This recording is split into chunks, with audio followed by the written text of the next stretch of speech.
ছাব্বিশের আগে এসআইআর আবহে আজ বঙ্গে আসছেন অমিত শাহ। আজ সন্ধ্যায় কলকাতায় এসে পৌঁছবেন কেন্দ্রীয় স্বরাষ্ট্রমন্ত্রী অমিত শাহ। রাজ্যে 3 দিনের ঠাসা কর্মসূচি রয়েছে অমিত শাহের। বঙ্গ বিজেপির নেতাদের কি ভোট দেওয়াই দেবেন মোদীর সেনাপতি? পাশাপাশি মঙ্গলবার কেশব ভবনে আরএসএস এর সঙ্গে গুরুত্বপূর্ণ সমন্বয় বৈঠকও করবেন অমিত শাহ। 3 দিনের সফর আর তাতেই একাধিক ঠাসা কর্মসূচি। যদিও কোনো জনসভা বা মিছিল নেই, তবে রয়েছে একাধিক বৈঠক, একাধিক কর্মসূচি। বঙ্গ বিজেপি নেতাদের ভোট দেওয়াই দিতে পারেন, ভোটের রণকৌশল বাতলাতে পারেন মোদীর সেনাপতি। এসআইআর আবহে প্রথমবার অমিত শাহ তিনি আসছেন রাজ্যে। মৌমিতা চক্রবর্তী আমাদের প্রতিনিধি রয়েছেন আমাদের সঙ্গে। মৌমিতা, অমিত শাহ আজ রাজ্যে আসছেন, ঠাসা কর্মসূচি রয়েছে, ঠিক কি কি করতে চলেছেন আজ অমিত শাহ?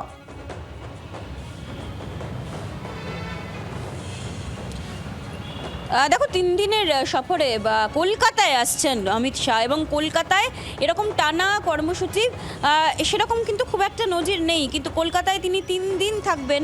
আজ সন্ধ্যের পরে অমিত শাহ কলকাতা বিমানবন্দরে নামছেন এবং তারপরেই সল্টলেকের বিজেপি দফতরে তার কার্যকর্তাদের সঙ্গে কোর কমিটির একটি বৈঠক রয়েছে বলে সূত্র মারফত আমরা জানতে পারছি। এরপর অমিত শাহ আগামীকাল সাংবাদিকদের মুখোমুখি হবেন এবং কেশব ভবনে আরএসএস এর সমন্বয়ক একটি বৈঠক রয়েছে, যেটা অত্যন্ত গুরুত্বপূর্ণ। এবার অমিত শাহ যে আসছেন সেখানে কিন্তু তার কর্মসূচিতে, তার সফরসূচিতে কোথাও কোনো জনসভা কিংবা কোনো পদযাত্রার কোনো কর্মসূচি নেই, এবং অত্যন্ত গুরুত্বপূর্ণ এই বৈঠক, যেখানে আরএসএস এর সঙ্গে তিনি সমন্বয়ক বৈঠক করবেন। তার পাশাপাশি সায়েন্স সিটি অডিটোরিয়ামে তিনি বিজেপির কোর কমিটি এবং বিজেপির কার্যকর্তা, বিজেপির পদাধিকারী তাদের সঙ্গেও বৈঠক করবেন। অর্থাৎ 3 দিনের যে ঠাসা কর্মসূচি, তাতে দলীয় নেতাকর্মীদের সঙ্গে যেমন বৈঠক রয়েছে, তেমনই আরএসএসের সঙ্গে সমন্বয়ক বৈঠক রয়েছে, যেটা অত্যন্ত গুরুত্বপূর্ণ। কারণ বোঝাই যাচ্ছে 26-এর নির্বাচনে এতটুকুও ফাঁক রাখতে চাইছে না পদ্ম শিবির এবং গেরুয়া নেতৃত্ব, কেন্দ্রীয় নেতৃত্ব। তারা যে বাংলায় বিশেষ নজর দিয়েছে, বিশেষ ফোকাস রেখেছে, এটা তার একটা উদাহরণ। এবং যে আবহে এবার কলকাতায় 3 দিন অমিত শাহ থাকবেন, সেক্ষেত্রে এটাও মনে করা হচ্ছে যে প্রতিবেশী দেশে যে ধরনের ঘটনা ঘটছে, যেহেতু পশ্চিমবঙ্গ একেবারে লাগোয়া রাজ্য বাংলাদেশের, খুব স্বাভাবিকভাবেই অমিত শাহ সাংবাদিকদের মুখোমুখি হয়ে সেই নিয়ে কোনো মন্তব্য করেন কিনা সেটা যেমন নজরে থাকবে, এবং এসআইআর আবহে অন্য কোনো মন্তব্য তার মুখ থেকে বেরোয় কিনা সেদিকেও অবশ্যই নজর থাকবে। সঙ্গে থাকো মৌমিতা। 3 দিনের কর্মসূচি, এবং এই কর্মসূচি অত্যন্ত গুরুত্বপূর্ণ হতে চলেছে, তার কারণ বিজেপির নেতাকর্মীদের উদ্দেশ্যে কি রণকৌশল বাতলে দেন আজ অমিত শাহ এই 3 দিনের সফরে, আর একই সঙ্গে দলীয় কর্মী সমর্থকদের উদ্দেশ্যেই বা কি বার্তা থাকে সেদিকে নজর। কি কর্মসূচি রয়েছে দেখাচ্ছি আপনাদের।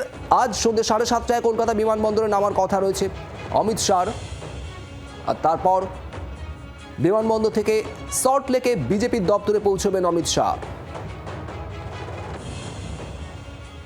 বিজেপির দপ্তরে 2টি গুরুত্বপূর্ণ বৈঠক রয়েছে আজই। বিজেপির দপ্তরে সেই বৈঠকে থাকবেন অমিত শাহ। প্রথমে কোর কমিটির সঙ্গে বৈঠক হবে, বিজেপির কোর কমিটির সঙ্গে বৈঠক হবে। এর পাশাপাশি আগামীকালও একাধিক কর্মসূচি রয়েছে। তৃণমূল নেতা অরূপ চক্রবর্তী এই মুহূর্তে আমাদের সঙ্গে রয়েছেন টেলিফোনে। অরূপবাবু, অমিত শাহ তিনি আসছেন এই এসআইআর আবহে, 3 দিনের ঠাসা কর্মসূচি, আরএসএস এর সঙ্গে বৈঠকও রয়েছে, কি বলবেন? 2021 সালের আগে 20 জানুয়ারি মাসের শিডিউলটা দেখুন, এইরকম ভাবেই অমিত শাহ এসেছিলেন। আসলে ডিসেম্বর মাসে শীতকাল পরে, তো শীতকালে পরিযায়ী পাখিরা আসে সাইবেরিয়া থেকে, শুধু রাশিয়া থেকে চলে আসে হাওড়ায় সাঁতরাগাছির ঝিলে, বর্ধমানের চুপির চরে, বিভিন্ন জায়গায়। আবার যখন একটু শীত কমে যায়, গরম পড়ে যায়, পরিযায়ী পাখিরা চলে যায়। তো ভোট এলে পরে এই পরিযায়ী ভোট নেতারা আর কি, অমিত শাহ, নরেন্দ্র মোদী, জ্ঞানেশ কুমার, উনিও নেতার মধ্যেই পড়েন, বিজেপি নেতার মধ্যে পড়েন, এনারা আসবেন। কিন্তু ভোট মিটে যাবে, বাংলা এদেরকে ঘাট ধাক্কা দেবে, তারপর আবার বাংলায় আসা বন্ধ করবেন, এবং বাংলা মানুষকে শাস্তি দেওয়ার জন্য 100 দিনের টাকা, আবাসের টাকা এইসব আটকে রাখবেন। এই পরিযায়ী পাখিদের বাংলার মানুষ চিনে গেছে। 21-এ তাড়িয়েছে, 24-এ ঘাট ধাক্কা দিয়েছে, 26-এ আবারও তাড়াবে। ধন্যবাদ। অরূপ চক্রবর্তী তৃণমূল নেতা আমাদের সঙ্গে ছিলেন টেলিফোন লাইনে। তৃণমূলের কটাক্ষ অমিত শাহের এই সফরকে কেন্দ্র করে, ভোটের মুখে আবারও পরিযায়ী পাখিদের আগমন, বক্তব্য তৃণমূলের। বিজেপি নেতা সজল ঘোষ এই মুহূর্তে রয়েছেন আমাদের সঙ্গে। সজলবাবু, অমিত শাহ আসছেন, আজ 3 দিনের ঠাসা কর্মসূচি রয়েছে, একাধিক বৈঠক করবেন, আর এখানে তৃণমূলের বক্তব্য ভোট আসছে, তাই পরিযায়ী পাখিরা আবারও আসছেন বাংলায়। এই নোংরা কথার উত্তর তো আর ভদ্র ভাষায় দেওয়া যায় না। এই নোংরা কথার কি উত্তর দেব?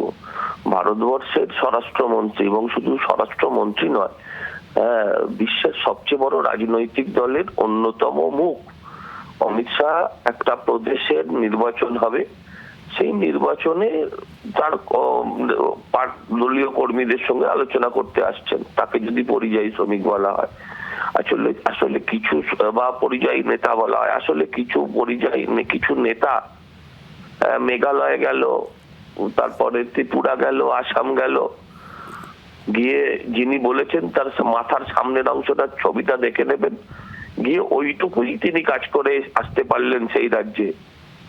এর থেকে তো বেশি কিছু করতে পারলেন না। তাই তাদের এই সব আফসোস, ব্যঙ্গ বিদ্রুপ করে, কটাক্ষ করে, টিভিতে ভেসে থাকা, ছবিতে খবরে থাকা, কিন্তু আমি এই কালচারে বিশ্বাস নয়। আমি এর উত্তর এর থেকে খারাপ ভাবে আমি দিতে পারবো না। আমি প্রার্থনা করি ওদের শুভ বুদ্ধি হোক। গেট ওয়েল শুনছে না, আমার ওনাকে কিছু বলার নেই। ভালো ওষুধ দিয়ে যাবে, কোনো চিন্তা নেই। খুব শিগগিরই ভালো ওষুধ দেবে, ভালো চিকিৎসা হবে, কোনো অসুবিধা নেই। ধন্যবাদ। সজল ঘোষ বিজেপি নেতা আমাদের সঙ্গে ছিলেন টেলিফোনে। বাংলার আওয়াজ, বাঙালির আবেগ, জি 24 ঘন্টা।